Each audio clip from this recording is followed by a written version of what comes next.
Oke, jadi berdasarkan kasus, pasien mengalami keluhan utama yaitu demam ringan disertai dengan ruam. Kemudian untuk riwayat penyakit sekarang, ruamnya tersebut muncul secara mendadak dari wajah hingga ke seluruh tubuh, dan tidak ada riwayat penyakit dahulu, keluarga, obat, dan juga sosial. Nah, dari anamnesa tersebut maka hipotesa dari penyakit yang dialami pasien adalah rubeola, dan juga varicella. Selanjutnya dilakukan pemeriksaan fisik untuk mengkonfirmasi apakah ini termasuk rubeola, dan varicella. Di sini suhunya 38 derajat dan ditemukan pada leher terdapat limfadenopati suboccipital atau terjadi pembengkakan dari kelenjar getah bening. Dan di sini juga bisa dilihat suhunya yang masih sedikit di atas suhu normal yang dikategorikan sebagai demam subfebril atau demam ringan, di mana biasanya pada kasus rubeola atau campak suhunya bisa mencapai 40 derajat Celcius, yang menandakan bahwa pasien tidak mengalami rubeola.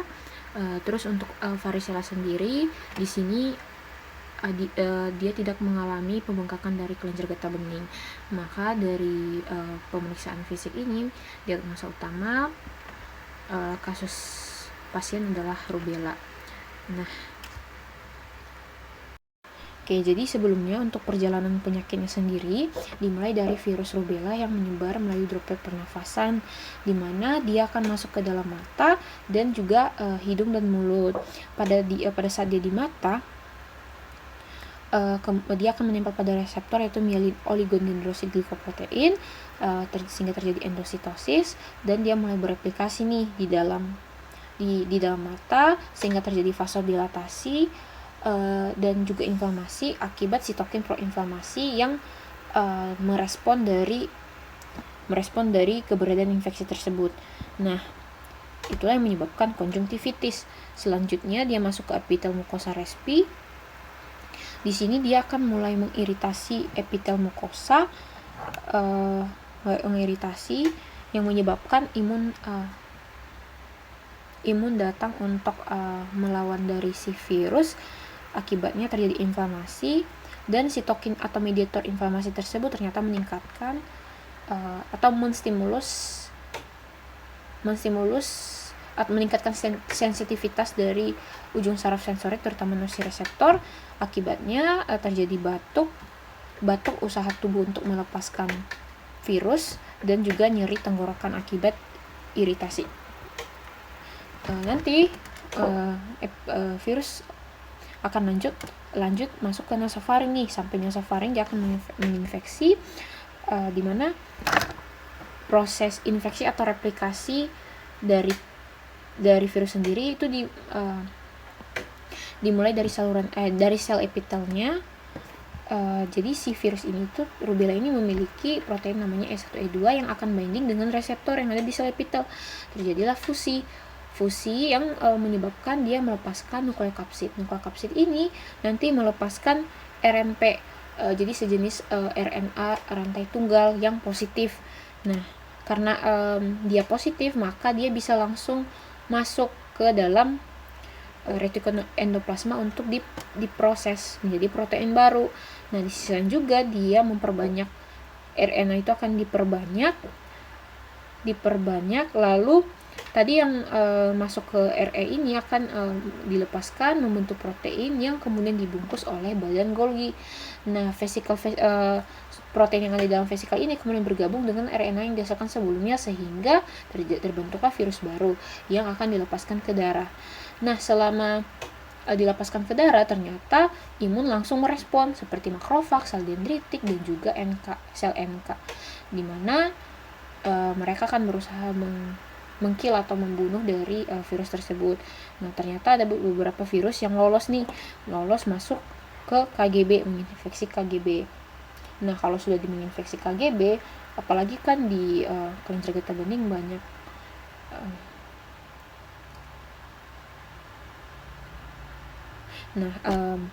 menyebabkan nanti limfositnya itu akan meningkat atau sel imunnya akan meningkat di situ, yang menyebabkan edema sehingga menghasilkan benjolan KGB pada leher, disebut lymphadenopathy suboccipital.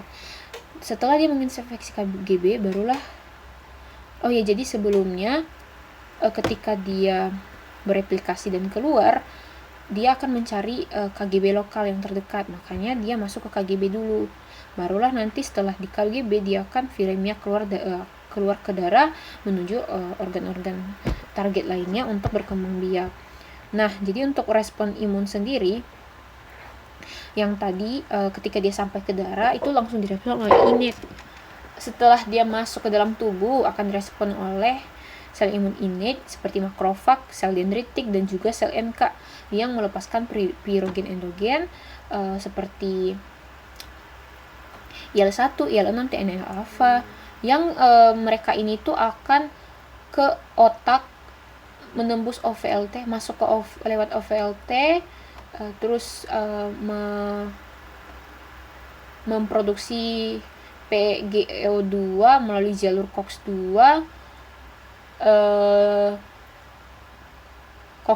di mana nanti terjadi bahan yang ada di hipotalamus yaitu asam arakidonat itu akan diubah menjadi PGE2. PGE2 ini ternyata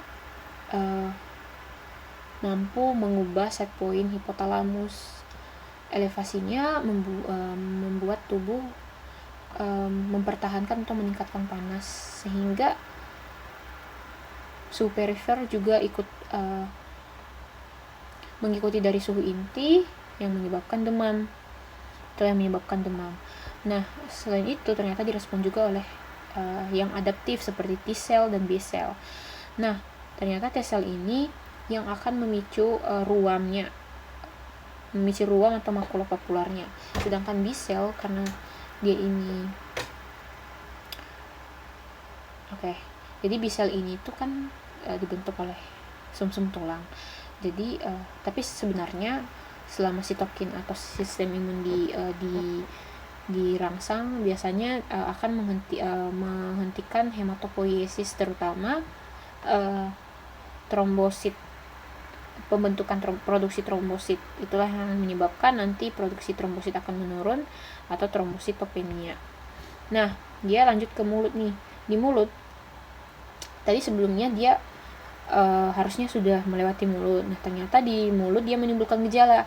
Nah, akibat dari masuknya virus akan terjadi kerusakan pembuluh darah atau kapiler di langit-langit mulut atau palato muhe, sehingga terjadi pendarahan lokal yang membentuk sebuah struktur seperti PTQ yang ada di DBD, sehingga nama struktur atau ruam tersebut bintik-bintik tersebut adalah Forsmeyer spot. Kemudian di muskuloskeletal, terutama di bagian joint sendi kalau nggak salah. Nah, jadi di muskuloskeletal ini dia melakukan hipersensitivitas 3, yaitu kompleks imun, di mana antibodi itu akan berikatan dengan antigen yang membuat mereka akan terdeposit atau tertanam di dalam struktur jaringan. Nah, di sini kompleks imun tadi itu akan terdeposit masuk ke kapiler sinovium, terjadilah sinovitis yang non erosif. Maka pasien akan mengalami atralgia dan juga artritis sementara. Nah, masuklah ke otak. Lama-lama masuk ke otak, dia akan menembus BBB, lalu masuk lagi ke astrosit dan juga neuron, sehingga terjadi 2 hipersensitivitas, ada 3 dan juga 4. Di hipersensitivitas 3 akibatnya nanti terjadi edema lokal karena terdepositnya virus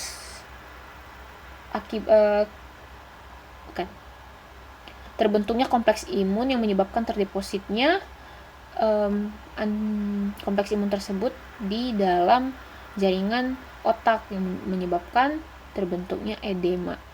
Sedangkan di sisi lain terjadi hipersensitivitas 4 yang akan menyebabkan ensefalitis pada penderitanya. Nah, untuk kulit, nah ini kan organ organ yang diserang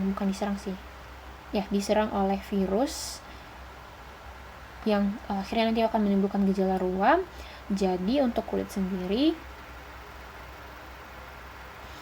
dia sampai di pembuluh darah dermis. Di pembuluh darah dermis dia akan bereplikasi yang akan direspon oleh imun nih.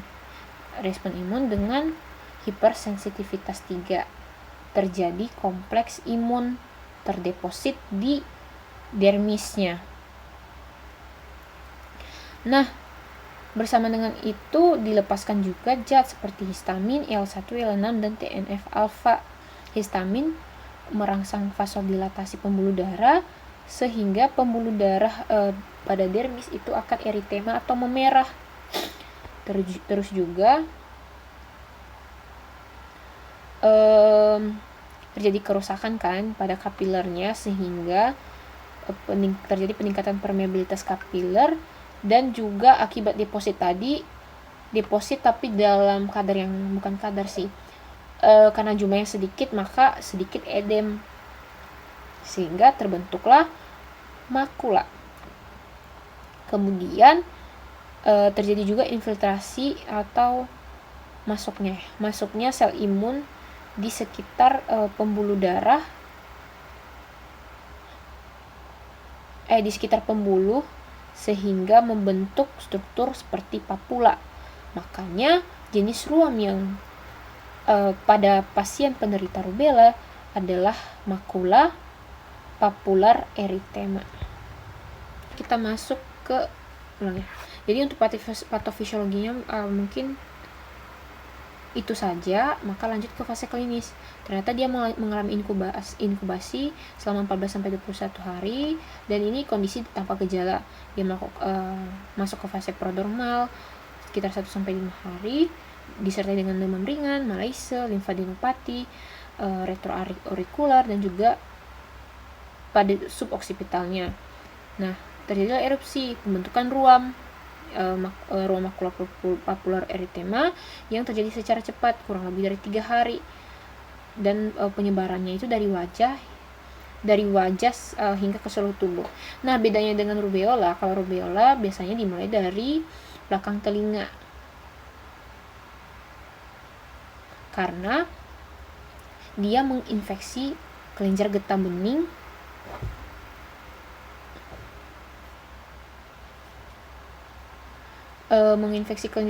terlebih dahulu. Nah, terus juga ruam yang dihasilkan juga biasa cepat hilang tanpa sisa, dan untuk penyembuhannya nanti ruamnya akan hilang sendiri sampai kondisinya akan membaik.